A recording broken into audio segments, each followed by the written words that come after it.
Welcome to In the News for May the 9th, 2025. I am Brett Burney from appsandlaw.com. And this is Jeff Richardson from iPhone JD. Hey, Brett, how you doing? I'm doing okay. You're in Chicago right now. If you see our new I am Pope, in Chicago. tell the new Pope I said hi. I don't know if he's there in the Vatican right now, but if I see him come by on the Pope Mobile, I absolutely will. Man, lots of news this week. I mean, several celebrations. I mean, first you mentioned the Pope, of course. I'll say hello. You wrote your 777th edition of In the News Post, and today also marks, I think, year number 4 we have been doing this podcast. Can that be correct, Jeff? Seems weird. It was the second week of May 4 years ago in 2021. Gosh, it doesn't seem like it's been that long. And you know what's funny is I was reminded as I was looking at it that when you and I recorded the podcast, you had this crazy idea of doing a podcast. I'm like, Brett, and your crazy ideas. So we tried an episode of it just to see how it would work, and we recorded it, and we didn't tell anybody. And so I don't know who listened to that first episode. And then we recorded a second episode, and it still seemed to work. And so the time that I announced it, in fact, I think you might be showing one of the posts. The first post that I did about it was just before we recorded our third episode. I'm like, okay, I guess this is working. We'll tell people about it. So if anyone out there actually listened to the first episode, bravo to you, because I doubt that Thanks for sticking around or something like that. Yeah. So, but anyway, but it is interesting how the passage of time. It's been 4 years. 4 years, Brett. That's like an entire college, entire high school. That's crazy. That's amazing, and I am still having so much fun, Jeff. And I appreciate you every week that we're able to get together and nerd out on some of these things. We even are appreciative of the sponsors that we've had. Just want to say a quick thank you to Lit Software, litsoftware.com. They make the fantastic Lit suite of apps for the iPad, which also can run on the Mac today. We've talked about Trial Pad, Transcript Pad. We even talked about Doc Review Pad, and today, a little bit later, we'll talk about TimelinePad, which is their brand new app that's pretty amazing. You did a great review of it. We'll come back to that. I'm excited to talk about that. Yeah. Let's continue to take a little bit of a walk down memory lane. You had a couple of posts today that I just was smiling about. First of all, you linked to a story by Jason Snell at 6 Colors. He also writes for Macworld. The iMac spirit lives on in everything that Apple does. And if you remember, I'm showing the picture here. This is this iconic, I mean, I always reference it as the Bondi blue iMac, right? Although I know there was other colors, but he's writing about this because it was 27 years ago this week. Steve Jobs took the stage at the Flint Center in Cupertino to unveil the first new product since he returned to Apple, and that was the original iMac. Yeah, I tell you, now I'm trying to think, that was 1998. Were you even using Macs at that time, Brett, or were you a PC person back then? I don't think I was, not just because, where I was working at the time was like, it wasn't even allowed. Like at that point, you know this. At that point, somebody you would ask that question, you're like, you will look at them like, "Are you crazy? Like, I'm not going to use a Mac." Not from I don't do drawings or movies. I mean, I do serious work, so of course I don't use a Mac. That was the general take at that time. My original Mac I purchased a year earlier in 1988, which was Mac Plus. But I remember I was living in New Orleans at the time. I was a young associate at my law firm. Now, we were one of the few big law firms in the country to actually use Macs, but when that changed a few years later. But when that first iMac came out, I mean, we have never now, everybody knows what it looked like and it had the clear blue plastic that was colored, but nobody had ever seen a computer like that. Like the idea that this computer would seem so personal and all in one, and there were the Jeff Goldblum narrated ads that all you do is just plug it in and start. And so that original iMac was key, but it was really key to Apple because Apple was literally on the brink of bankruptcy. Like people were predicting Apple's going to be gone, and thank goodness it wasn't. And Steve Jobs had this idea that we have too many Macs, it's too confusing. He had the very simple product grid, a desktop and a laptop for the consumer, a desktop and a laptop for professional. And so this was the first of those. This was the desktop for the computer, which was the iMac idea. And it looked distinctive. It was very forward looking. It did not have a floppy drive, which at the time seemed like heresy not to have a floppy disk drive. It used the USB, which had been around, but nobody was really using USB at the time. And it's funny that, all these years later, people, we have USB-C now, but people still regularly use USB. I do. That's a standard that stuck around for a very, very long time. I mean, the other standards back then, SCSI ports and stuff like that are long gone. And so the iMac, I think it gave some freshness to Apple. It really was an innovative computer that was approachable for people. It was incredibly popular, and it was the start of Apple coming up with really good products that people really wanted to use again. A couple years later, we had the iPod, then of course the iPhone, the iPad, and the Yeah. rest is history. And now Apple's one of the most, profitable companies in the world. But that transition from the 90s is just crazy. So this computer came out in 98. I didn't get that very, very first one, but I think it was the second generation one. They had one called the iMac DV, which I had a uphill picture that I Right. found of myself that I got in my Yeah, I birthday. So know. that was This is so cute. November of Look at 99. look at little young Jeff Richardson there. That's Exactly. so Oh, great. I look With your exactly the puck same mouse. today. I don't know what you're talking about. You can't tell the difference. But that particular computer was interesting because it was called DV because it had DVD drive in it, and you could actually use it Oh, that's with right. to Right there make on the some front. very simple movies and stuff like that. And in Right. fact, at the time, I didn't have a way in my house to play DVDs. The only thing I had was this computer. And I remember that for my birthday, along with the computer, I had gotten a DVD of the movie. I think it was The Matrix, if I remember correctly, the original movie. And so, like, to watch a DVD Ooh. just seems so futuristic to me. I mean, nowadays, whatever. But at the time, it seemed like, oh, this is the future of movies. It's a DVD, and I'm putting it in my computer and stuff like that. It was crazy. So, anyway, it was a fun article that Jason wrote about, how that helped to turn around Apple. And here we are this many years today. It really is. And I love how Jason has this picture here. That's his iMac. I'm sure that's one of his original It iMacs. is because he And loves the we orange still, color. Yeah. right, but we still have the iMac today. And it's just like, look at this comparison here, right? I mean, it's just a thin sheet when the iMac, I mean, there is still that idea. And I think this is his point, a lot of his point in his story is that it's still an all in one, right? I mean, there were other all in ones. I remember HP came out with an all in one PC and, others have Hmm. tried it as well, but no one was as successful as the iMac continues to do that today. But I Yeah. mean, like you said, it was just, well, I remember seeing the ads for that Bondi Blue. Like there was just never a computer. Like this was a world of beige boxes and it Yeah. wasn't exciting at all. And when this came out, people looked at it and that just sort of reinforced this idea that's like, okay, this is not for serious work.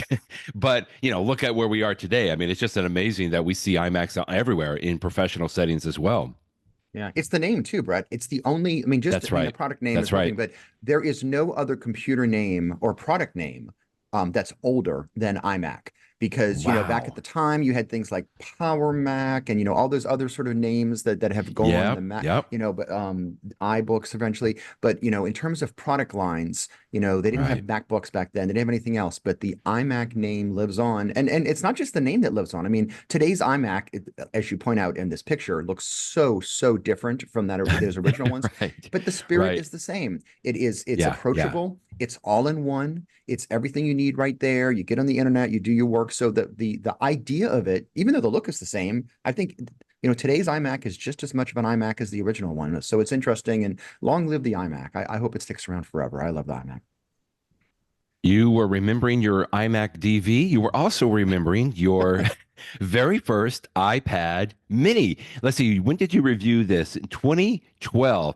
But I just like your little post here, one of your bullet points. You found it over this past weekend. You were trying to like run it, but of course things are a little bit out of date for that original iPad mini. So the reason I found it, Brett, is that my wife was collecting electronics that needed to be recycled, old stuff. Oh, And so she had like a box lovely. of things Yeah. in there. There was like an old Apple Watch and some other things that we were just putting in there for the next time we bring for Right. recycling. And she had the iPad mini in there, which I hadn't seen in forever. And I'm like, oh, look at this thing. And when you pick it up, She didn't have you even ever, ask you?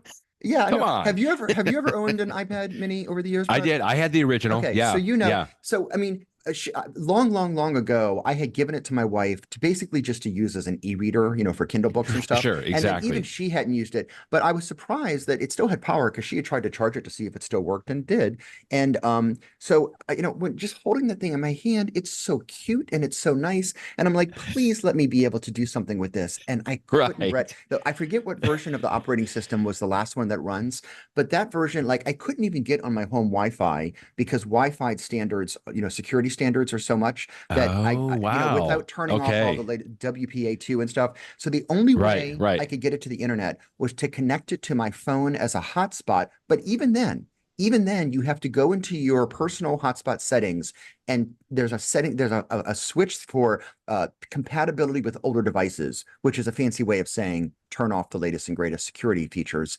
And only when I turn that on would the old iPad mini even see the Wi-Fi.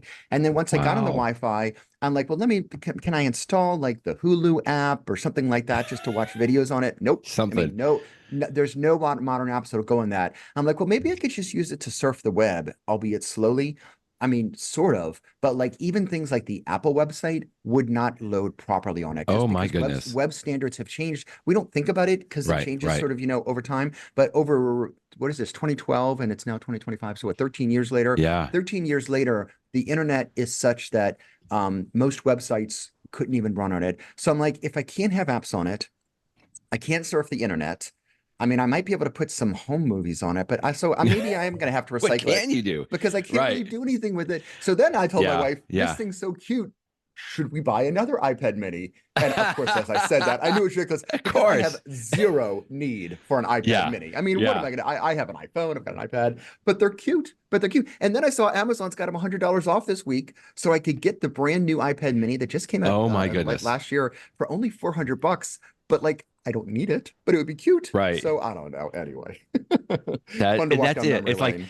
I think actually I have recycled mine. I think I've given it because at the point, like you said, I just didn't have a need. I looked it up. It Yeah. looks like that it was the highest supported was iOS 9.3.5. So it didn't Oh, even a go to classic. iOS 10. I mean, that's just amazing that it like but I know I still do know people that have it because it's just that one-handedness is the way I think of it, Jeff, right? It's like you can Oh hold it yeah. in one hand from an e-reader perspective. Yeah, I miss it too. Ever so often I will think about it. And I know, we both listen to the other podcast, Mac Break Weekly, and Andy Anatko is constantly talking about that, right? Because he loves the iPad mini. And frankly, I think even Leo was talking about it recently. It was like, Yeah. why can't they, support like kind of a new one? Or I mean, they have, and I know there's it's still Yeah, available, now we but have, for a while we didn't, and we were curious if Apple was going to give right, up on it, but right. we have a modern one, so a relatively modern one. Yeah, it came out last year. Well, the original iPad mini can certainly not run iOS 18.5. But you had a link today that is our next operating system that is coming out for the modern day iPhones and iPads. This little link from Ryan Christoffel at 9 to 5 Mac talked about 5 new iPhone features that are coming probably next week, apparently, with 18.5. Yeah. And the only reason that we think it's coming next week, Apple has not told us, is that one of the features here is, every year Apple has the Pride celebrations for, LGBTQ plus, et cetera. Mm-hmm. And they Mm-hmm. have new watch bands for the Apple Watch. And they also have new like screens for your iPhone, your iPad, and everything else. And because the new watch bands come out next week, and because the new Apple Watch screen Oh, would match the watch band, what right, he's saying is, his guess, and I think it's a good guess. I think he's probably right, is that my right. guess is next week, maybe Monday, maybe Tuesday, since that's when the watch bands go on sale, you'll probably have the new wallpaper, which is going to be in iOS 18.5 and the updates for the Okay, Apple Watch and everything else. So that's the logic on why it's coming out next week.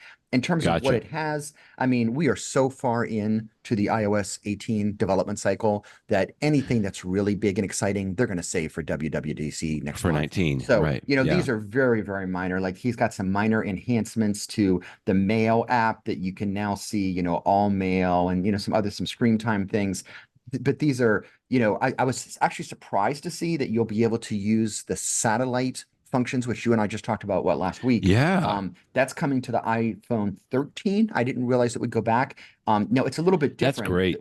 The support you get on the iPhone 13 is not as full featured as the ones you get on modern iPhones, just because it doesn't have Okay. the hardware in it, but it does support the ability to do text messaging, which I think behind the scenes what's going on is the iPhone is operating the same way as normal, but the carrier, like T-Mobile, for example, they are getting texts from the satellite and then sending it to the iPhone. So from a user Gotcha. Okay. perspective, you're using satellites, but I think I think it's behind the scenes. But anyway, however it works, it's nice to see Okay. more support for that. So are there going to be big features? No. But No. Right. expect next week for your devices to tell you that there's a new iOS. I'm sure it's going to have security updates in it too. So my guess is probably Tuesday. It could be Monday next week. We'll say. Do you think that we'll get another incremental bump upgrade before? I mean, so June, right? The second week Hmm. of June is when WWDC is going to be. They're going to talk about iOS 19, but we wouldn't expect to have 19 until maybe September or something like that, Exactly. right? Okay, so Right. there might be a couple of small ones, but it's probably not going to be a point update. It'll be a point update, right? It'll be like 18.5, point 2, that kind of a thing. I'm There guessing. will certainly be security updates between May and September, right? So I'm sure we'll see updates, but you may be right, Brett. They may be point updates because Right, I right. seriously doubt they would put new features in. But then again, you never know. Interesting. Last week we talked about I would call it a fairly radical opinion, court opinion. Maybe not so much, but it sort of shook the tech industry a little bit. We're talking about the Apple or Epic v Apple case. There's several things going on with this, but the bottom line has been that the judge was not happy with the way that Apple was following one of her orders in allowing third parties to basically allow customers to make purchases outside of the App Store. Now, I'm kind of paraphrasing a little bit there, but we talked about that quite extensively last week. Hmm. Well, now we're starting to see a week later now that some companies have started implementing something like that, including the Kindle app. And maybe just remind me quickly, Jeff. So before this ruling, when I had the Kindle app, I would have to separately, if I remember correctly, go like on a website to Amazon.com, purchase the book, and say I want to get the Kindle version there. And then I would open the Kindle app, and because I'm logged into the same account, I would see that book there. But that was several steps that I would have to do outside of like the actual Kindle app. But now you've linked to a story from Dan Moren at Six Colors that we can see a buy book or get book button right inside the Kindle app right now. Exactly. And there were sort of two versions. There's two reasons that this is important. And just as a reminder, what the judge ruled, of course, is that Apple can no longer say all purchases or in-app purchases and have all these scary screens before you go elsewhere. And Gotcha. so it's not a lot more seamless for app developers to allow in-app purchases through their own payment systems, bypassing Apple completely. That matters for two reasons. Some apps or some purchases, and books are a perfect example of it, just because of the way that the book economy works. An author writes a book and they get some money. The publisher sells it through a place like Amazon. The publisher gets something like 2/3 of the purchase price. If you go to Amazon to buy a Mm-hmm. book, and this is just the way it's been for decades, 2/3 of the price goes to the publisher, and then they pay the author and stuff.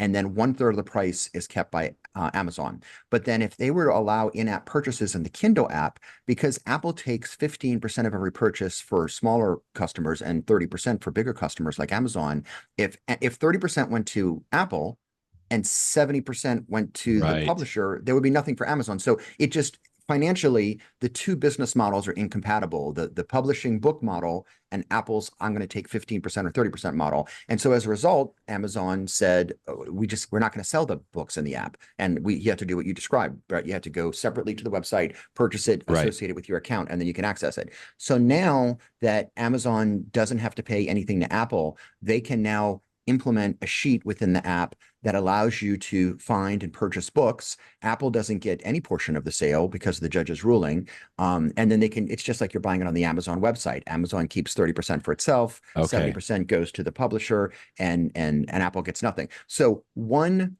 implication of the court ruling, which is on appeal, so it could theoretically change. But for Right. now, one implication is that apps like Kindle can offer books for the first time. And so that's pretty nice because it makes sense if you're sitting there using your Kindle app and you decide, hey, I might want to buy another book from this author, how convenient to do it within the app. And things like, Mm-hmm. purchasing, comic books and comic book apps or another one, or Right. any other Spotify, purchasing music, any of those sorts of paying services. I mean, I could see a Netflix app in the future. I don't think they've updated it yet, where you want to subscribe to Netflix and pay Netflix directly. But that gets into a second category. The second category is people that, like the Netflix example, people that certainly could allow you to pay inside the app. They just don't want to give Apple 15% or 30% if they're a big publisher. Right. And they would just rather Right. keep the money themselves. And sort of an example of that, and I don't mean that in a selfish way. I mean, this is just business. The Patreon app, which is another one I linked to today, because Sarah Perez at TechCrunch had a link to that. Patreon, Right. I don't remember. I think, yes, they were. Patreon was allowing you to support a creator through the app in the past.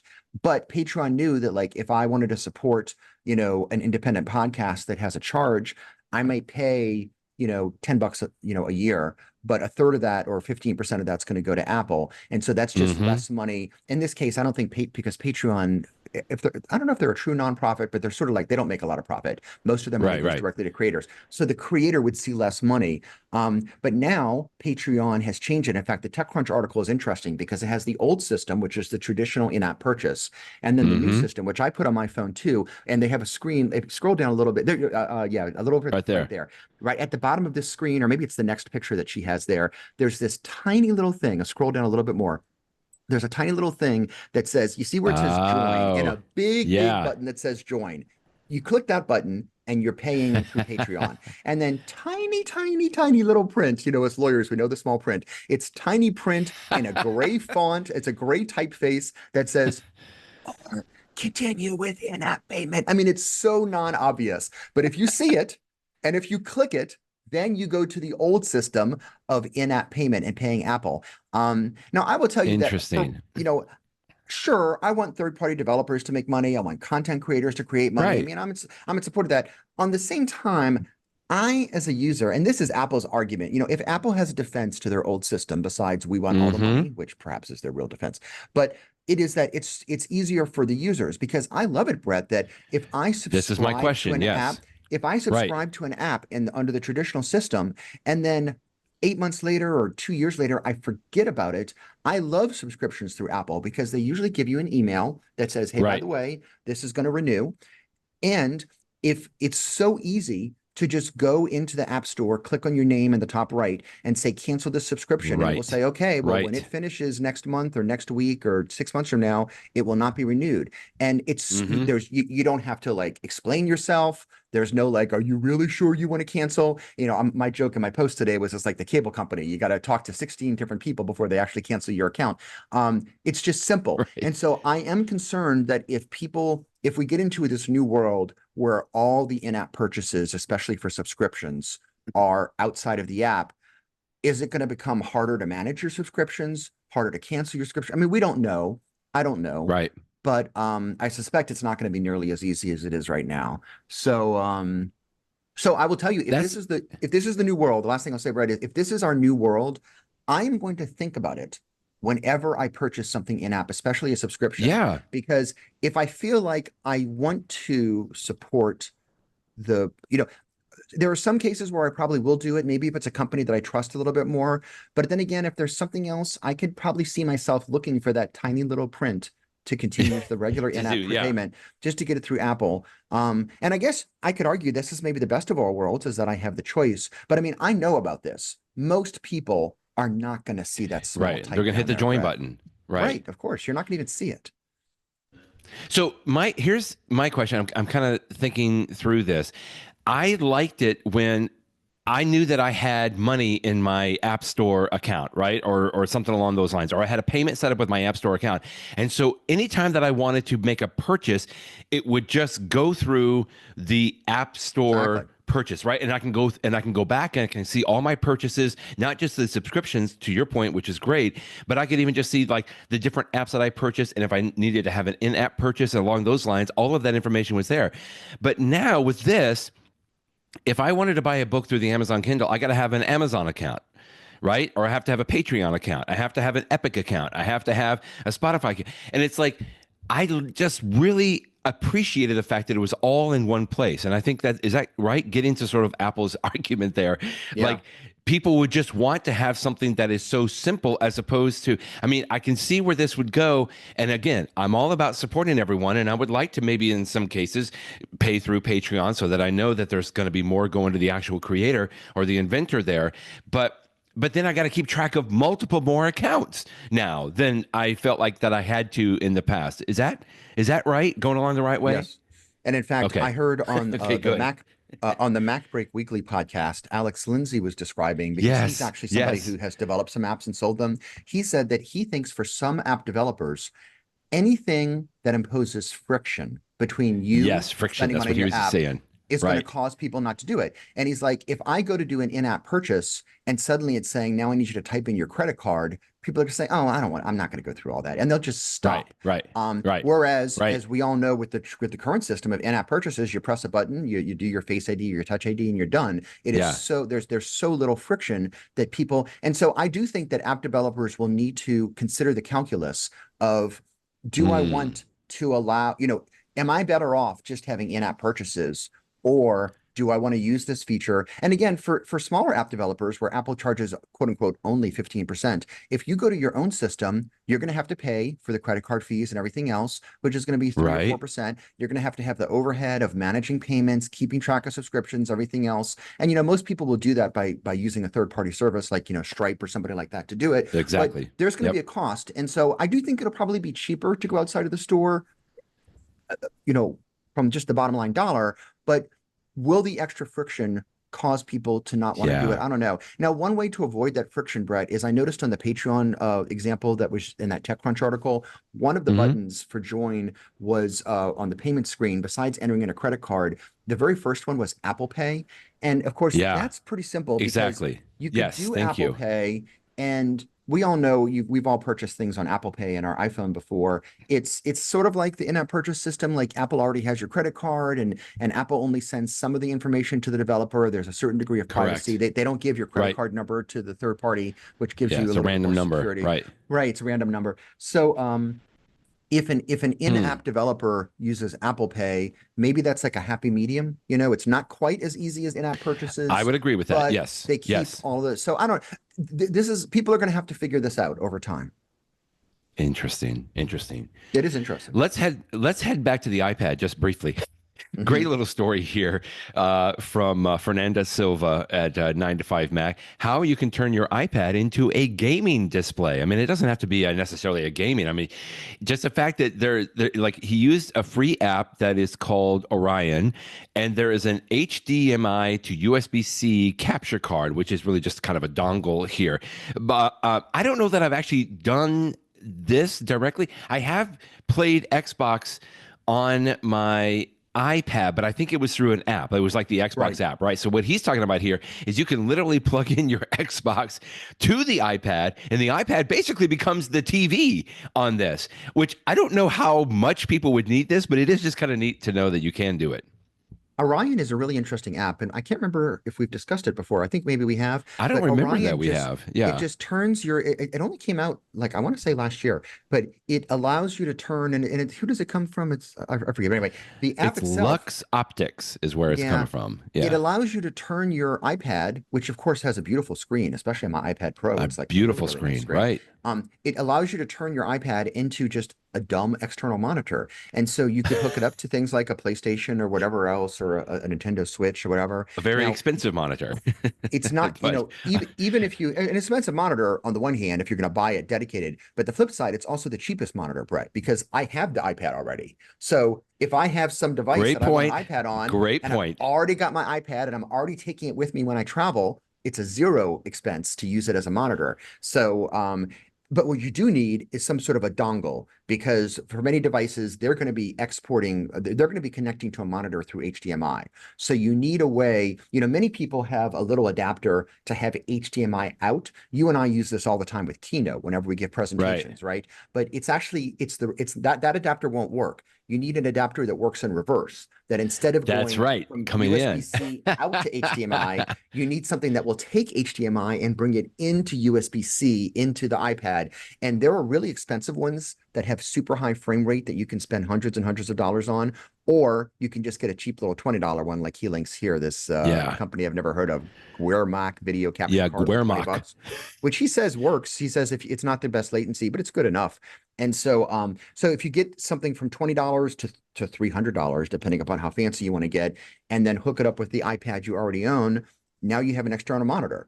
He says you could use it with a gaming thing. He says you could even use it with a Mac Mini. Now, if you truly wanted to use an iPad with a Mac, what I think is a better is what is it called, Brett? The mode where you do the screen sharing. You do this sometimes where you Oh, all the time. Well, the continuity uh is the general content. thing about it, but Yeah. I'm basically to your point quickly, I already have the iPad. I travel with the iPad and I usually use it as a second monitor. I'm doing this right now and you can Hmm. just go into the display and I'm extending my desktop, but it's Sidecar. Is that what it's great called? because well, Sidecar yeah, mode. they call it I guess there's one way that you can just do it to where if you set them next to each other, you can use your keyboard Uh-huh. back and forth, but Oh, I you're right. use it That's as an different. Yeah, external yeah. monitor. Yeah, so Hmm. I have an extended display basically to where if I use it as a monitor to your point earlier. But yeah, I'm doing the same thing on that. And now Yeah. what's is great here is I do it wirelessly. That's what's really nice Hmm. because that's kind of built into, the iOS Yeah. and the Mac OS.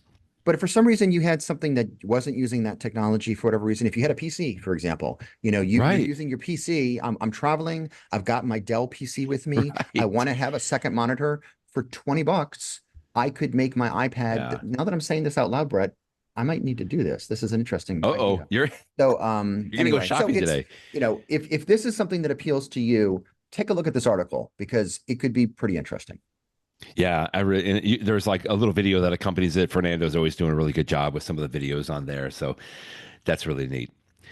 Let's talk about MagSafe and more even specifically MagSafe wallets. We haven't talked about this in a long time, but I do remember when Apple originally came out with the Apple iPhone FineWoven wallet with Hmm. MagSafe. Basically, you've probably seen this, right? That people have their iPhone and it's a little wallet or a MagSafe wallet. Basically, it's almost I call it a wallet. To me, it's just it holds like 2 or 3 credit cards and it just slaps on and magnetizes, of course, to the back of your iPhone. I also find it interesting that one of the colors that they sell is called blackberry. But That's I funny. remember, I remember when the fine woven came out because originally these were leather, if I'm not mistaken, They were. and They were. Apple caught a lot of flack about that. It's like, why are you using leather? Like, come on, let's be more green. And they came out with the fine woven, and I remember we made fun of that name, and we still do because it is a little bit of a funny name.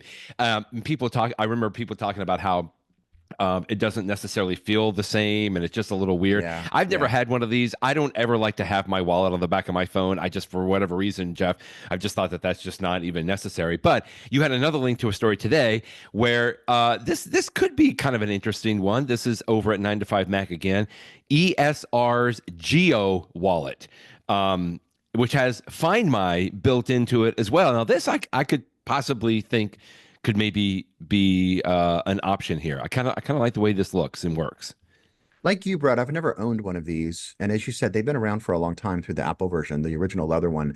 But I know that they're popular because this is one of Yeah, I these see a things that lot of I them. see in the Yeah, wild. Yeah, I will totally see right, people, they're walking around, they just have one thing, they just have their iPod, their iPod, goodness, their iPhone, and right. they have this little thing on it that has, your driver's license and maybe the one credit card you use. That's all you need. And I understand the idea of it, just keep it all in your pocket, one place. Oh yeah, I think it's a legitimate purchase. I've never had a need for it, but I totally understand why people would like this idea. And I know the Apple run. I mean, you say it holds 2 or 3 cards. As I understand it, 3 cards is a little bit of a stretch. Like it's a little tight oh with 3 cards. It's really okay, 2 cards, but you can almost get okay. three in it.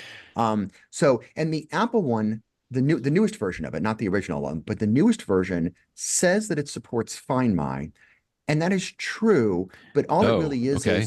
it's smart enough to know that the wallet is attached to your phone so that if it comes disattached, and by the way, it's a pretty strong magnet, so it's really it's not going to come off It terribly stays easily. on. Yeah, But yeah. it could come off, of course. And if it comes off, the iPhone notices that the wallet comes off. And so if you're sitting there at the Starbucks and it comes Okay, off, it will tell you, oh right. my goodness, where is my wallet? It will say, well, the last time it was attached to your iPhone was at the Starbucks. Now, is it still at that Starbucks? Did Oh, somebody pick okay. it up? I don't know. But at least it's a place to go look.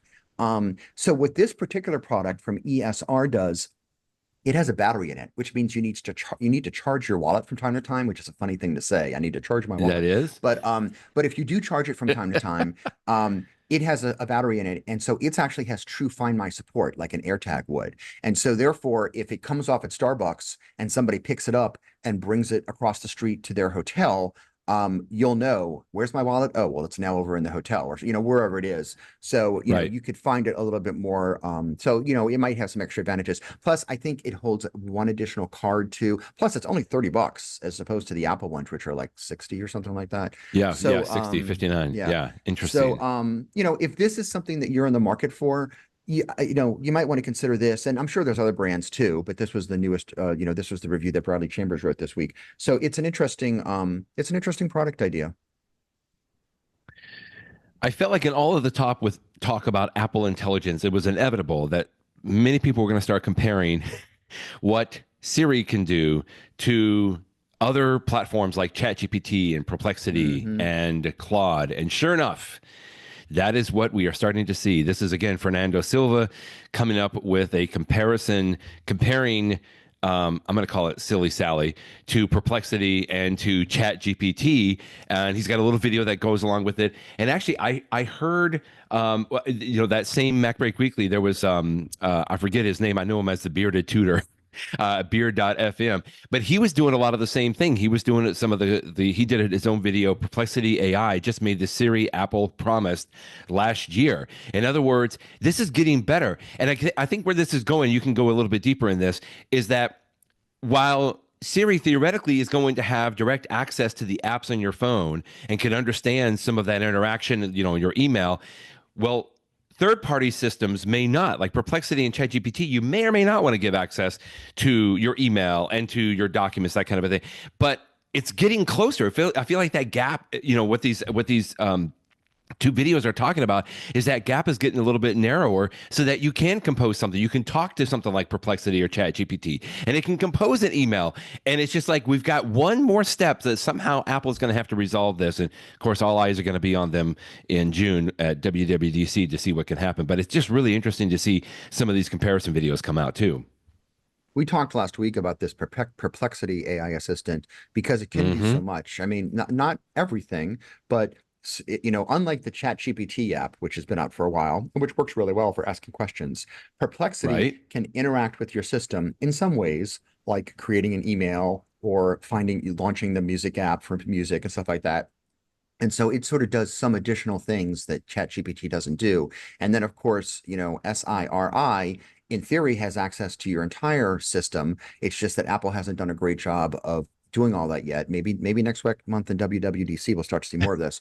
What was the Right. most interesting to me in this article is, given all of the buzz that Perplexity had last week, I expected him to compare, so who, Perplexity and ChatGPT, and he doesn't have Gemini in here, but that's another one he could have compared.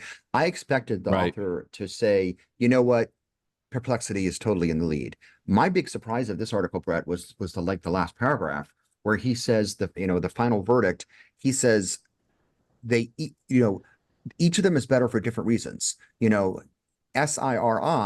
can do some things that the other ones just can't do, so it's the best for Right. those.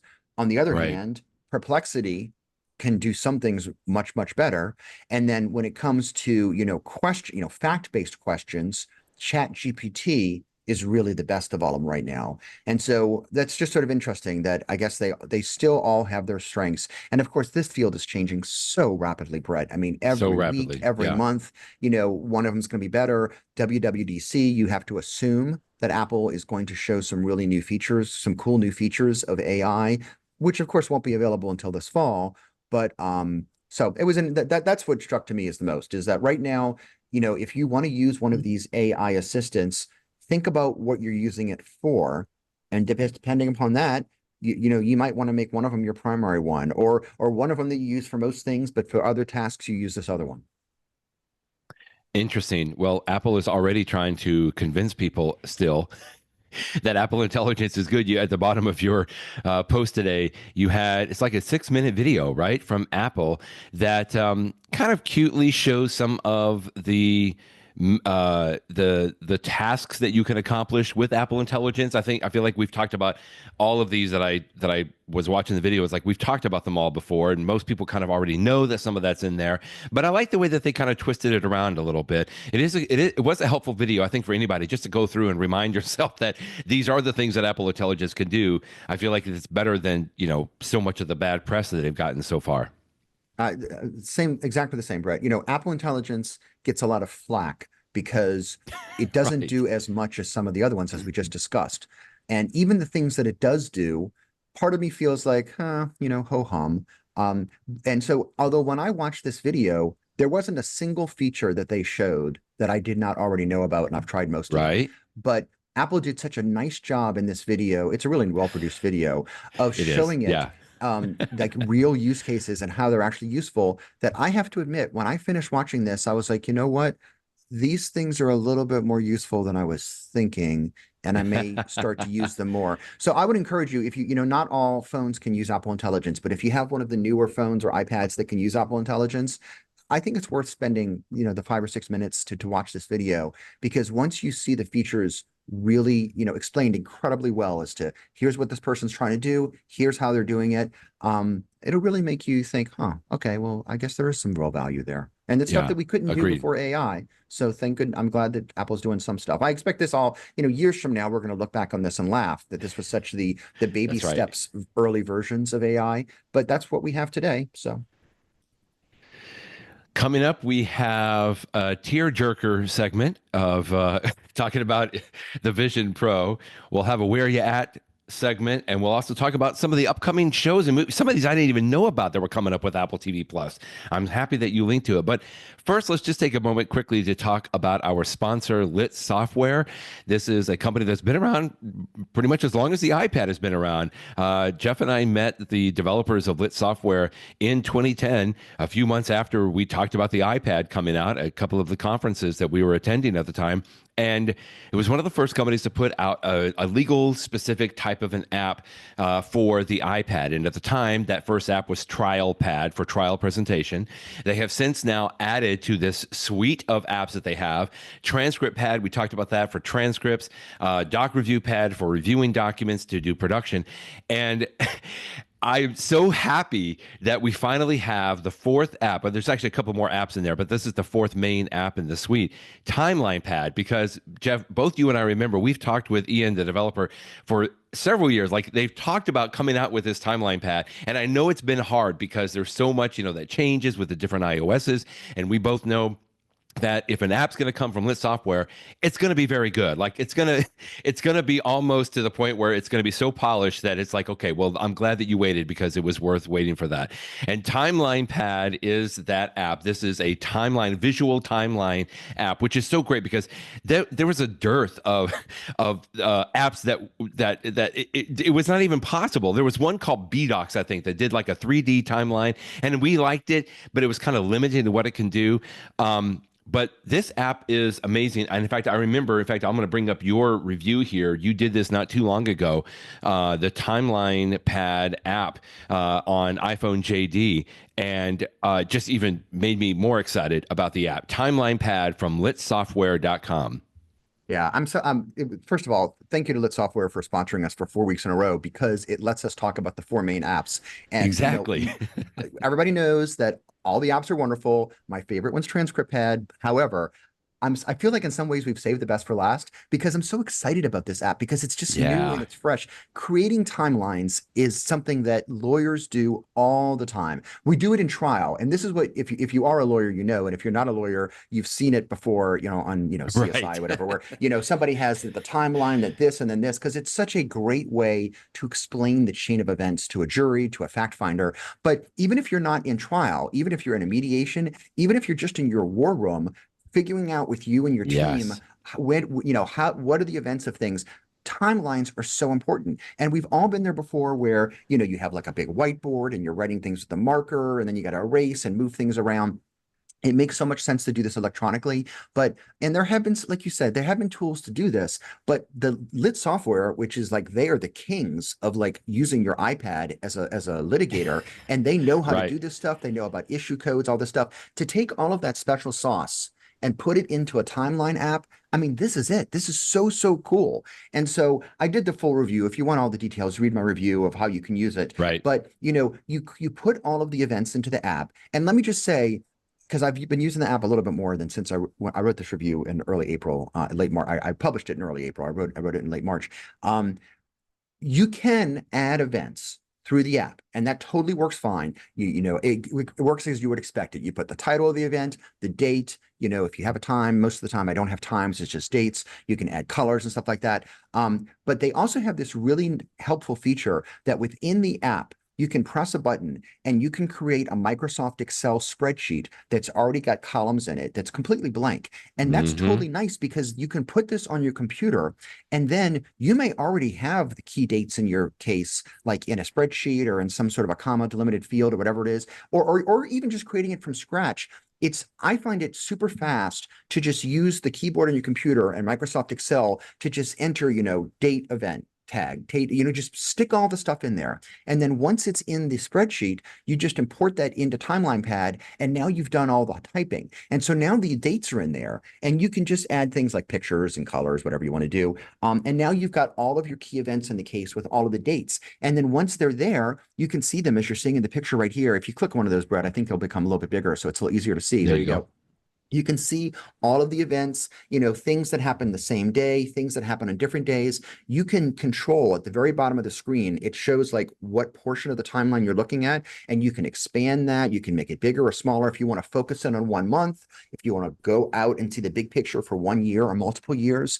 And that's just like the basic features. They have already updated the app to add all of these other features, like this layers feature. And so like you might have like, of all the events in the case, I just want to talk about the events that have to do with, this book or this person or this patent or whatever it is. And so you can put them in a layer, and then you activate that layer when you're before the jury or whatever, or just in your war room.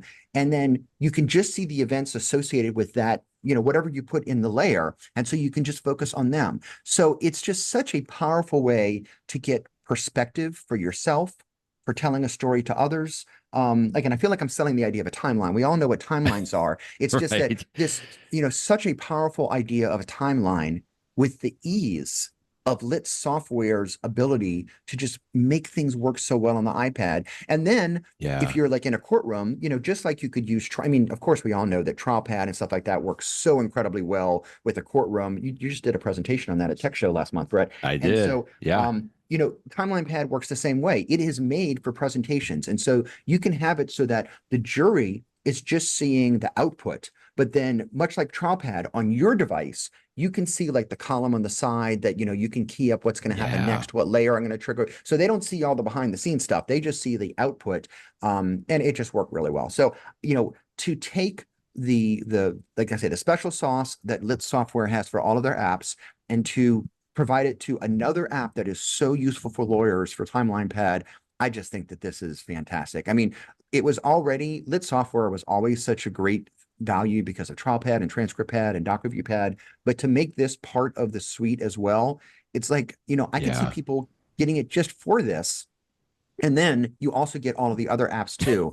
So I'm just a big fan. So again, I would be raving about this app even if they weren't a sponsor this week, and I appreciate them sponsoring it because it gives us an excuse to talk about it. But thank you to Lit Software.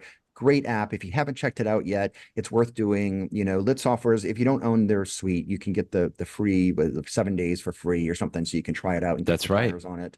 But really great stuff. So fantastic app. Did you mention this just real quick? Because one of the things that I like about it is that you can attach documents or images to those events. And so, it's just one thing to like see the event, but in many cases we have to reference back to the document that it came from, or we want to show a picture of, the accident that happened, that kind of a thing. And just the fact that they have that capability built in, because you can even do that in TrialPad. You can highlight some of the things and then maybe do an export of that and then pull that into TimelinePad so you can show that. Just really nifty that you can do that. And to me, it's just important to make sure that you have that ability to cite to a specific doc, like this is where this fact came from, or this event. And that's important as well. Yes, we are very thankful to Lit Software. You can go and find more information, as Jeff said, at litsoftware.com, litsoftware.com. You'll find right on the front page there, they have links to all of the apps we have been talking about. I also just want to do a quick shout out to the Lit Suite Academy. This is completely free once you get access to these apps. And as Jeff mentioned, you can sign up for this. You get a 7-day free trial. So you're not paying for anything right off the bat. You have 7 days that you can go and look around the app, apps and you can read Jeff's review so you can see exactly how to use TimelinePad. You can go into the Lit Suite Academy, which is completely free. It actually is right inside the app, so you can go around and it just kind of shows you around. So you get to kick the tires a little bit just to make sure that it's something that you can use, and you will. And then I think this is still an in-app purchase, right? That you can subscribe to the Lit Suite right there within the app, and I know that's how I've done it. So you can Me kind of too. follow Me too. that subscription right there in there. Thanks again, Lit Software, litsoftware.com. Let's do an In the Vision segment quickly. In the vision. You wrote about this today, and darn it, Jeff, every time I'm like, okay, I'm going to be fine. It's like, I'm not going to, I'm not going to shed a tear. This is a 4.5 minute little video. And yeah, by the end, I was, I was sniffling a little bit, but this is great. This is a video that, boy, they had to be thinking about this a long time ago, right? Because it is basically a video of the first year of a young son for this family, and Apple has turned it into a commercial, basically. But it's so much more than that. This is shot on an iPhone in spatial video, and then the father was able to give his wife this little present of watching this entire video that he had made over this past year with a Vision Pro, and you got to watch it. I mean, I guess we could spoil it because this is amazing to watch. It's not like it's going to spoil anything, but it's just so great the way they put it all together. When I look at my own photo album on my iPad or Mac or whatever, the number of pictures and videos that I took exploded dramatically once my kids came into my life. And I'm sure that's true for every parent, because suddenly they're so cute. You have things to take pictures of, and they're walking their first time, all these things that they're doing, or they're just cooing. So all these fun things. And so you're going to want to take all these videos and stuff. And what this family did is the father took them with his iPhone to be in spatial video so that they were 3D.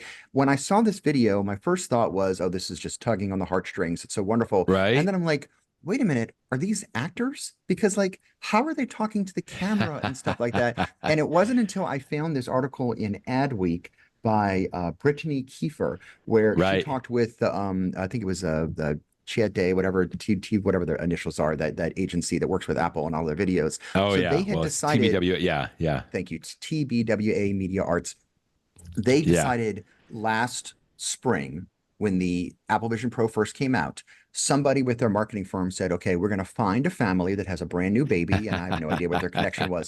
And so we're going to have them he's going to take videos of the kids, just like you're going to do anyway, but take a whole bunch of them in spatial video and work with the director over the past year. And so he was actually interviewing them at some parts, like they're talking about their baby, but they're also talking to the camera about what it's like to be a new mom and a new dad. And at the end after the past year, had 55 hours of video. And then this director helped the dad to put it together into like a very high-end home movie, much nicer than my home movies. When you have, I wish I could have a professional director help me with my home movies and put it together. And it's just great. And again, this is, yes, it's marketing. Yes, it's blah, blah, blah. But this is a true thing. I mean, and as I was really putting out on my post, I'm so thrilled that before we had our kids, my wife and I splurged to get a HD video camera, which was way expensive at the time. It was way more than $1,000. I forget how much it was. And it used tapes and stuff, because this was before, solid state stuff. But I'm so happy we had it, because it means that those early videos, the quality is pretty good. It's 16:9, it's HD. It's not 4K or anything like that, but it's really good quality. And thank goodness it wasn't VHS-C, because I look at, like, we had some snow in New Orleans not too long, like in the mid 2000s. And I'm looking at some video that I took of when I say snow in New Orleans, it was snow on Christmas Day. It was a white Christmas. Now we're talking about lovely, a quarter inch of snow. You would laugh at this, Brett. You would not even call this snow. But at the time, for me, I'm like, I see snowflakes in Christmas Day. That was amazing. And I have this VHS-C recording of it, but the quality of it, which VHS-C is like, it's not very good quality. It's standard definition. You look at it on a big screen, and it's nice to see the memories. I'm thrilled we had the video, but the quality is what it is. But then I look at the stuff I took just month later, years later, with the HD camera, and the quality is so good. So I'm so thrilled that I have that early. It was such a good expense for me to do those HD videos of my kids when they were young, because now I can look back on them and have memories of what they were doing. Right. The modern, and even at the time, Brett, I would sometimes joke with people, oh, I know someday we're going to be looking at all of our videos with holograms or something like that. I'm thinking of like Star Wars things, but sure enough, nowadays we do have 3D video, and so Yep. I love this video, and I just want to urge. I put this in my post today. If you have whatever age your kids are, even if you don't have an Apple Vision Pro, like you, Brett, you've used one, but you don't own Yeah. one. I still Correct. say if you've got a modern iPhone that can take spatial videos, just turn it on and take some spatial videos. Right. You don't want to take it on if you're like doing like big things where things are far away, because that doesn't pick up 3D very well. But if you're close to an object, like obviously a baby that's within a foot of your camera, anything that's sort of close or that has perspective, turn on that spatial video feature and take some spatial videos. And then a year from now, 5 years from now, 10 years from now, at some point, we are going to all have 3D devices, future versions of the Apple Vision Pro or some Right. special glasses. There was a rumor this week that Apple's now working on something to compete with the Meta Ray-Ban, and they've got some things in development. I'm sure they do. At some point, those videos will be important to you, and do it. I did the same thing, Brett, when my iPhone could first record 4K videos. I Right. I recorded know. 4K video even before I had a Right. 4K TV, just because I knew at some point in the future, I'm going to be happy that I'm taking these videos in 4K. And then, of course, I did get a 4K TV, and I was happy to look at those videos in high quality. So Right. use this Apple video as an inspiration to you. Take some spatial videos. You'll be happy you did. Okay, I'm listening to you and I'm looking for the setting. So, Mhm. which phone do you have to do spatial video? Do you have to have the 16? Do you remember which one I that it thought you could is? do it with a 15 Pro. Which phone do you use right now? Do I'm you use a 15 15 Pro? Pro, but I'm So if you trying to get into the find, camera yeah, app, if you yep, like, there's a place at the bottom where you can scroll. It says cinematic, video, photo, yes. portrait. One of the choices should be spatial. Do you see that as a choice? And if not, I then you do don't have it on your not phone. have that. Oh, You may have no, to. I do. I do. There it is. Okay, Had to go spatial. the other way. So turn on Oh, and you have spatial. to rotate Now, to landscape. and you have to go landscape. Okay. And Okay. just so you know, Okay. Brett, if you take a spatial video, so take one today while you're doing, wherever you are, Okay. take a spatial video in Chicago.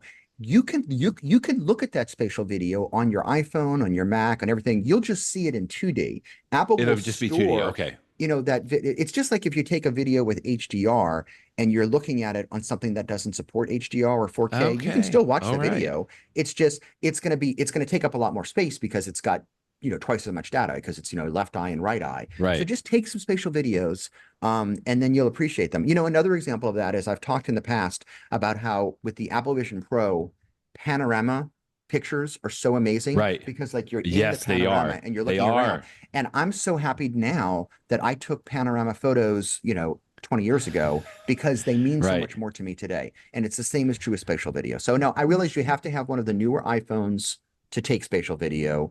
But if you Okay. do, I encourage you to take some. I like that there's a little toggle there. You can do a spatial picture or you Hmm. can Hmm. do spatial video. Okay. Correct. I've just never gone there because I'm like, why would I do that? I don't have it, but I'm inspired. Watching this video is good. And I'm not the only one that sheds a tear. I'm such a nerd, Jeff. I'm watching this video and the mother is wearing the Vision Pro and you can tell she's also crying. And I'm like, don't get the Vision Pro wet. Like, what are you doing? Like, take it off. Like, give her a Kleenex. Anyway, it was good, but the video was totally worth it. Absolutely worth it. Thank you for sharing that today. Where you at segment? Here's a quick one. I like this. This reader says his Apple Watch saved his life. Make sure yours is set up too. And what are we referencing here? I believe this man collapsed. Yeah, collapsed in a nearly empty parking lot on the way to his car.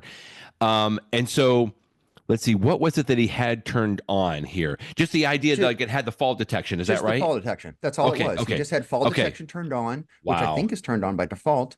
And he had some sort of ridiculous blood clot in his lungs or something, these Yeah. bizarre things.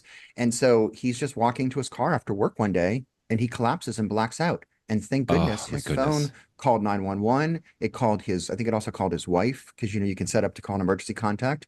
And Right. he is, the paramedics were there very quickly. And they said, if we had not been there so quickly, you would have died. And he's like, Yeah. thank Okay. goodness. So You again, said we his hear these phone, but stories all his the watch, time. right? I'm It was sorry, his watch. his watch. Yeah, his Yeah. watch is vibrating and flashing SOS. It detected the hard fall and was automatically calling 911. Interesting. So again, we So hear these good. stories all the time. We reported on a similar one last week, but the more Right. you hear about them, the more dramatic they are. So I never get tired of them. This is so yeah, great. All right, that's our where you at segment. Like, just make sure, if nothing else. In fact, I'm going to do this right after. I'm going to just make sure it's turned on because I'm pretty sure it is. I think, like you said, it's on by default. But hey, take this as a quick reminder. Just make sure that all of that is set up. And you know what? I'll even add on to that. Make sure your like emergency contact, or they call it the medical contact, right? good, Make sure yeah. you have that filled out as well. Yeah, I've got that for my wife, and so if anybody were to come upon me because I'm unconscious somewhere, most medical professionals know that they can get access to that medical ID, or not just the contact, but also the ID, like your Hmm. blood type, all that kind of stuff. So I feel like we could just do that PSA every week, and that would be good. In the show. Okay. In the This is, show. man, I was just overwhelmed with how many links that you had today, Jeff. This is crazy.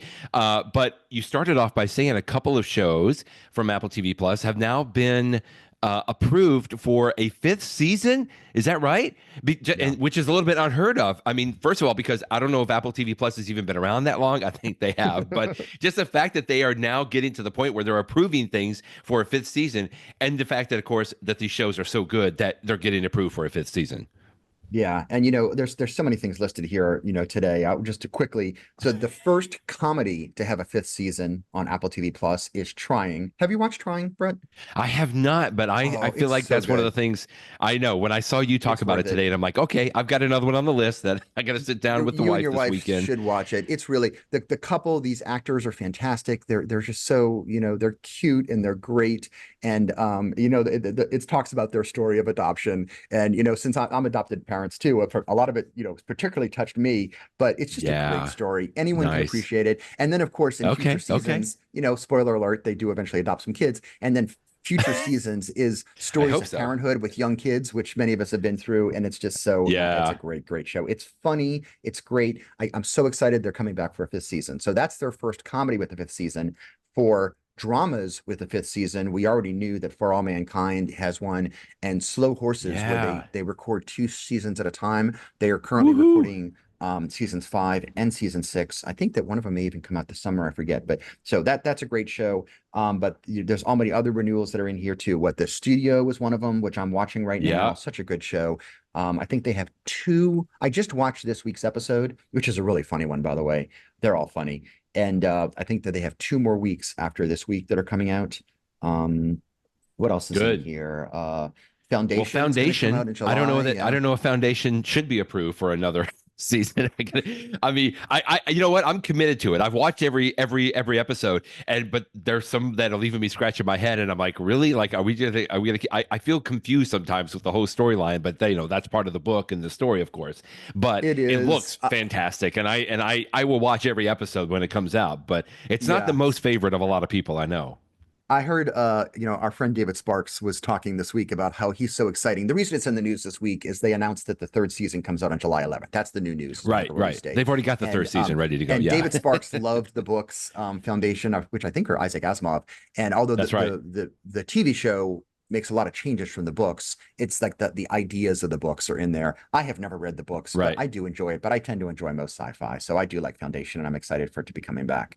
But there were some other ones in here too. Like I had not even heard about this Spike Lee joint, as it were, a Spike I Lee film know. with Denzel Washington and Jeffrey Wright, both of whom are amazing, called Highest to Lowest, which is I didn't link to it here, but it's based on there's a very famous Japanese director. Is it Kurosawa? I'm pronouncing it incorrectly. Who like he's like one of the best people in Japan for making movies. They took one of his movies and they've sort of modernized it and stuff like that. And that's what this is going to be. And so the trailer is very Oh, exciting. It looks like a the drama trailer looked thriller. great. Yeah, Yeah. so that one's going to be good. We knew that there was a comedy coming out, and now we know it's coming out on June 4th that stars Owen Wilson and Mark Oh, Maron and Judy Greer, what is this called one? This is. Stick. Stick. It's Oh, about okay. golf. And the idea is that Owen Wilson used to be a golf star, and then his career goes away, and he finds some young prodigy that he sort of. But it's supposed to be funny, and Okay. Owen Wilson can be funny and stuff, so that could be a good one. There is a movie coming out called Echo Valley on June 13th, which Yeah, watch that stars trailer. That's a little Sydney scary. Sweeney and Julianne Yeah. Moore. Yeah, that's going to be a spooky one. And the trailer tells a lot about the story. But I mean, Julianne Moore is amazing, and Sydney Sweeney Yes. is a great Agreed. young talent.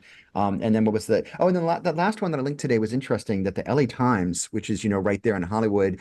What I thought was interesting about this article, Brett, who was this? Wendy Lee of the LA Times. She Right. interviewed so many people with so many Apple TV Plus shows. And so it's just full of quotes.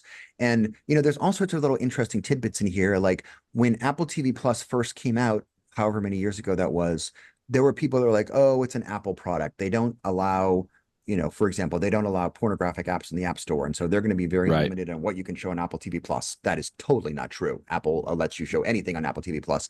And things about how much is Apple giving too many notes to producers? Are they interfering with the productions? And most people say no. I mean, there's the only example was Okay, years ago, good. the Daily not the Daily Show. Jon Stewart had a show on Apple TV Plus. I'm forgetting the name of it, but he eventually canceled the show because Apple had, talked to him about a show that was having to do with China, and they were a little uncomfortable about that because of the tensions with Oh, China. okay. But with Yeah. that one exception, most of the producers have said Apple totally lets the creators do what they want. Plus, they have enough money that they are giving lots of money to these productions so that they can make really Right. high value shows because they're so focused on quality, not quantity. In fact, there was even a funny quote from who is the guy that runs Netflix? Ted Sarantos, how you pronounce his last name? That he makes this comment of like, Apple is losing all this money on Apple TV Plus. I don't know how they're doing it, but they're smart, so I guess they know what they're doing. But Apple doesn't need to make money on this. They're spending money on these shows because it's part of the overall Apple ecosystem and stuff. And so for them, Right. they're Right. not just looking at how much money do we make from subscriptions. So if you have any interest in like the business side of Apple TV Plus, Good story. this Los Angeles Time article is really interesting. Let's do in the know. In the know. Couple of tips real quick as we round out here. I got a simple and sweet and short one here, Jeff. We talked about using Siri and what it can do. If you didn't know, you can ask Siri to flip a coin for you. I don't know why I've always had this as a tip in my back pocket, but it's a little fun. What I did not know is that you could also ask her to roll the dice, or him, depending on your settings. I always reference Siri as a her, and then my wife gets mad because she's got it as like an Australian man's accent, which makes me a little uncomfortable sometimes. But you can ask Siri to flip a coin, and it will do a full random coin flip, and it'll tell you heads or tails, and then you have the little button now that you can say flip again. But I didn't know that you could say roll a dice or roll two dice. I just like that. I mean, everybody likes holding dice in their hand and flipping about like that. But in a pinch, if you need to roll a dice and you need something that's a little random, you can just ask Siri to do that. Flip a coin or roll a die, or even roll two dice, which I kind of like. I wonder, can you say, like, my son started playing some, Dungeons and Dragons. Can you roll a 12-sided? Maybe. I'll have to see. What do you call that? Is it a 12 die? Siri, roll a 12-sided dice. Oh, you've done that See for if all of us. Yeah. Oh, she's asking me if I want to ask ChatGPT to answer that. That's so helpful. Thank you, Siri. Thank you. Thank you, Siri. Oh, Appreciate goodness. that. That's my tip. Short and sweet today, Jeff. Which may or may not work, as you just showed. So Correct. my tip today has to do with a frustrating experience I had this week. Sometimes Okay. apps just don't work, and I don't know what it is. So I had a problem this week, Brett, that I had two problems, and I do not know if they are related, but my CarPlay stopped working, and some of my apps weren't launching. In fact, I sent you a video. I think you just had it. Can you bring it for a second? I had did. this Here it bizarre is. things where this video is like 10 seconds, but if you press it, You want me you'll to play see it? Okay. Yeah, just play it. I tried to Okay, start here we the go. 1Password app, and as Whoa. soon as I started the app, it just disappeared. I've never It goes seen this away. animation before. It slides to the bottom of the screen. And then I was like, well, let me try the Facebook app. And the same thing. I open it, Same and it instantly thing. slides away. And it did it over and What? over and over again. I'm like, what? I've never even heard of this before. So here's my tip today, and it has to do with apps behaving That's so badly. bizarre. What do you do? So to go through the steps, and hopefully you know some of these. The first level step is to quit the app and reopen it. Yep. And the way that you do that is you launch the app switcher, which is different depending upon whether you have a Face ID phone or one with the home button on it, the old phones. If you've got the Right. old home button, you sort of double press that. But if you have a modern iPhone, you sort of swipe up a little bit from the bottom and it will, how does Apple say you swipe up from the bottom edge to bring up the app switcher and then And pause in the center of the pause screen. in And the then when you center of the screen. see Yeah. all the cards for your apps, if you take an individual app that's behaving badly, swipe up to force quit the app. Oftentimes that will solve whatever your problem with the app is. That did not solve my problem. So Oh, it then did if you not. need to go, it did Okay. not. So then you need to go to the next step. And the next Step step is a two. little bit more severe, which is delete the app completely and then Whoa. download it again from the App Store. Now, it's a little dangerous to do this because if you have any settings in the app, then you might lose them. Now, so for me, my two apps that I was having trouble with, as I just said, were 1Password and Facebook. Right. Facebook, I have nothing in the Facebook app. That's just like a portal for their internet service anyway. So I have no problem deleting the Facebook app and reinstalling it, and that was fine. And when I did it, it did But work. And 1Password. then 1Password, because of the modern 1Password, everything is stored in the 1Password cloud very securely. And so True. it was totally easy. I just deleted the one. I mean, I paused on this because I was worried, but it was totally fine. I deleted the 1Password app. It says, are you sure you want to do this? Yes. It asks if you want to save settings, whatever. And then I deleted it. I downloaded a fresh copy from the App Store. And when I started it, of course, I had to type in my 1Password password, but then it downloaded from the internet all of my passwords and stuff. The only thing that I Okay. lost All right. is that I had taken some specific things in 1Password and I had pinned them to my home screen. And I don't think that those came across. So I had to repin those, but that was not a big deal. So that did make these apps work again. But it didn't solve my problems because I mentioned, and I don't know if this was related or Really? independently, but my CarPlay stopped working. I would plug in my car, you know how you plug in your phone to the cord in your Yeah. car, and it would my CarPlay was telling me that I didn't have an iPhone, a smartphone with CarPlay connected. And I'm like, yeah, I do. And I even went into the settings of my car and it could see, Jeff's iPhone 16 Pro, like it saw it, and yet the CarPlay wasn't working. And so I think ultimately, Brett, that there's something messed up with the CarPlay unit in my car because I have an older Honda Mm. Accord. And so I think that it has some issue that maybe went from my car to my phone, but whatever it is, it messed up CarPlay on my phone. And I can't remove the CarPlay app and reinstall it the way I did for 1Password and Facebook because there is no CarPlay Right. app, right? It's just That's part of right. the system It's built in. software. Yeah. So how do you fix the system software? I mean, one thing you could do is the next time that you install a software update, maybe it'll fix whatever was there before, but that doesn't always work because Apple makes their software updates small so that they just do delta changes, like they only change the Right. parts of the app that are changed. And so even though I knew that iOS 18.5 was coming out next week, I wasn't sure that was going to solve it. So I did the nuclear option. I What? totally Okay. restored my iPhone to factory settings, which is not a Whoa. happy thing that you want to do. It wasn't that bad though, because first of all, I went to iCloud on my settings and I could see that my last backup was the day Your before. And backup, so there's a right? button there. I could say, okay, do a backup right now, which doesn't take very long because it's just an incremental backup. So, 2-3 minutes later, I knew that my phone was completely backed up to iCloud. And then I went and I did erase iPhone, which you can do through settings and you can restore it to the factory settings. And it asks you a whole bunch of times, are you really sure you want to do this? It asks you, do you want Yeah. me to delete the SIM too? Or do you want me to keep the eSIM? I'm like, no, keep the eSIM. I don't want to have to reset up with AT&T. So keep the Right. eSIM, but otherwise restore to factory settings. And it took about 5 minutes or so. And then I had a blank, brand new iPhone that said, hello, welcome to iPhone. Do you want to restore from another device or from an iCloud? And Okay. I said, Right. restore it from iCloud. And I let it do its thing. And it took about an hour or so. And it was even more complicated for me because my device is part of a mobile device management at my firm. So I had to like Right. reset it up that way, which required me talking to my help desk for a few minutes for them to get me enabled and stuff. But it did work, and it wasn't that complicated because most of it just have to wait. It just took a long time to download all that data, but it eventually did it. I had my MDM software reinstalled, um, and with a fresh new copy of the operating system, my CarPlay works again. So it did It solve the works. problem. Okay. Now, again, is there Okay. something messed up with my car that's going to be messed up in the future? I don't know. But I will tell you, you don't want to take the nuclear option very often, but it really, No. you know, It wasn't that bad, Brett. I'm here to tell you that if you have to do it, it Oh, requires some time. A hey, couple I'm of my just my apps, I had to makes me redo so the settings nervous. a little bit. It should make you nervous because it's a big deal, but it did solve my problems. And so if you're listening to this podcast, it means that you're tech savvy enough that you're probably the person that fixes your own You're probably devices okay, right? and other people in your family too. They're going to ones that are coming to you. And so these are like the tips that are in my bag. Force quit the app. If that doesn't work, reinstall the app. And if you really can't Mm-hmm. fix something, consider the nuclear option of factory reset with after an iCloud backup, of course, or you could also back up to a computer if you wanted over a cord. And Right, right. it did solve my problem, and it did work. And I was only out of commission for a short period of time. I had to reset up my credit cards and stuff like that, for Apple Pay. So it took some few steps, but then I was up and running again. Okay, okay, okay. I have a question because I may have one additional option Please, here. yeah. What did I You talked miss? What did about, I okay, miss? so because I have experienced this before.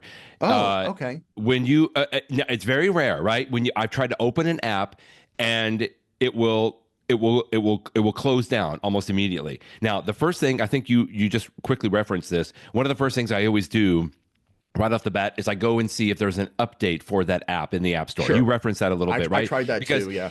if that was something that could be available, that may fix if it is just that app. But you were doing it on multiple things. So your Yeah. first step was quit and reopen an app on the iPhone. I do that absolutely. I tell people I go and just swipe up on all of those little cards so that they close out. Now your second one was delete and reinstall the app. I have done that, but one other thing that sometimes I suggest people try, Jeff, is a full reboot of the phone or what Apple Oh, I did that calls too. I should have said a that. Yeah, forced yeah, yeah. restart. Yeah, okay, okay. So good. I figured because I was like, surely I know we've talked about this. You know, it's almost like harkening back to the old days of tech support, right? If there's a problem with the Mhm. computer, what do? You reboot, right? Now, this used to be easier, I feel like, and Apple kind of downplays this now, but today they call it a force restart of the iPhone. It's not simply like turn off the iPhone and then turn it back on. I don't believe that that does the same thing as what this app, this help article does. You're basically, this is when you do the up volume, down volume, and then you hold the side button and you continue to hold it and hold it. The screen goes completely blank. You continue to hold that side button until you see the white Apple logo. That's what we call like a forced restart or a full reboot. Now, that doesn't always fix it, Jeff, and I'm glad that you have the other options there. But that's one of the things that I typically suggest, like close all the apps and then do a force restart and see if that fixes it.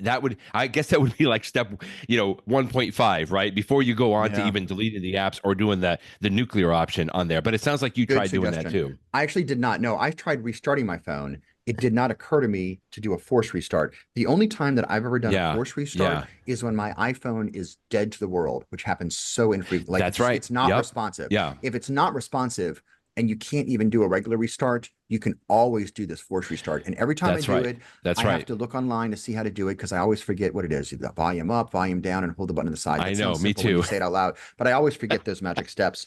I did not try that yesterday, Brett. I would, in retrospect, that would have been that's another good tip. I wish I had thought about that. I should have Yeah, texted you yeah. to say what else should I do, but I forgot about that one. Well, and they say it here. If iPhone isn't responding to your point, just as I've used it too, you can turn it off and then turn it back on.